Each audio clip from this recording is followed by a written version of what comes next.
How many of you have gone to renew your driver's license and checked the No box next to the question asking if you want to become an organ donor?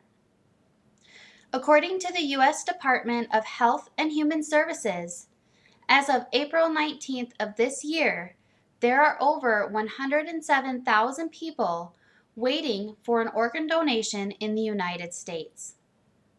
That is enough people to populate a small city. Sadly, thousands of those people will never receive a second chance at life.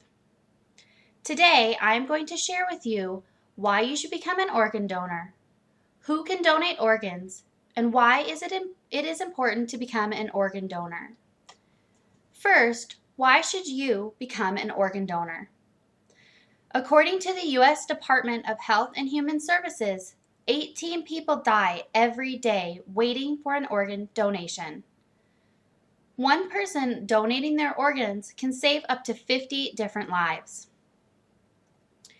84% of patients that receive a kidney transplant are still alive after 5 years. Also, some good can come from a tragic situation. Donor families can usually have a much easier time dealing with a loved one's death because other lives were saved. Sometimes the donor family and the donor recipient can exchange letters and possibly even meet. Second, who can donate organs or tissues? No one is too old or too young to become an organ donor.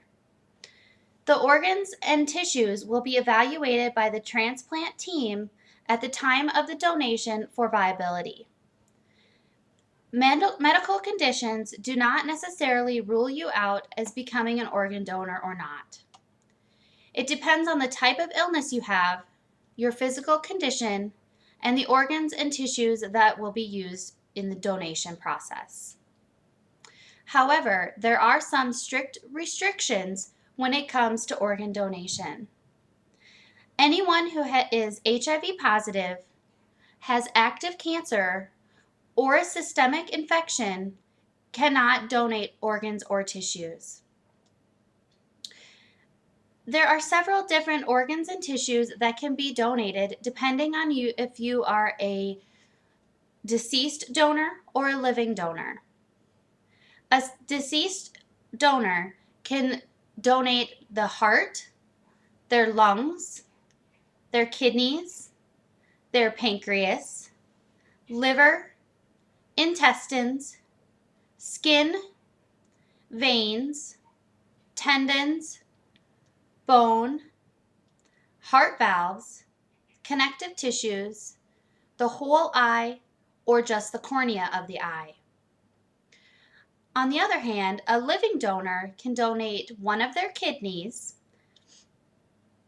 With the kidney donation, the donor and the recipient can both live with just one kidney and still have a normal and functioning life.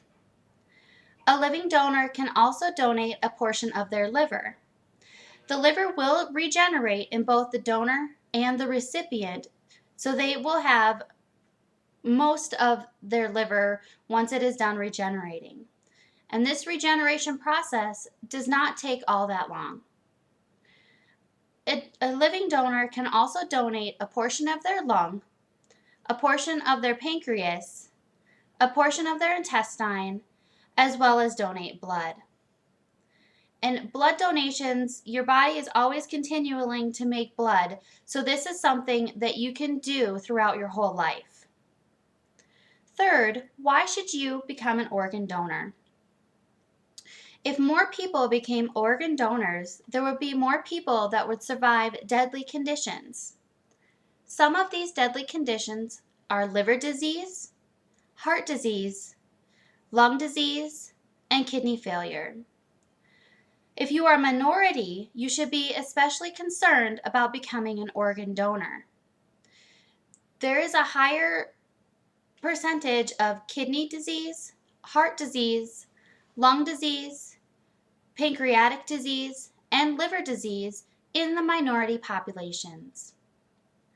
A recipient has a much better chance of survival if their donor is from the same racial group as they are.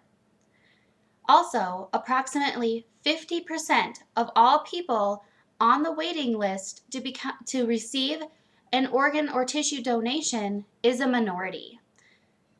On the other hand, there are only 25% of all donors that are minorities. In conclusion, these are the reasons why you should become an organ donor, who can donate organs, and why it is so important to become an organ donor. Please remember that April is National Donate Life Month. Now is the perfect time to go to www.organdonor.gov to register to become an organ donor. Even just donating blood to your local blood bank can make the difference in someone dying or living.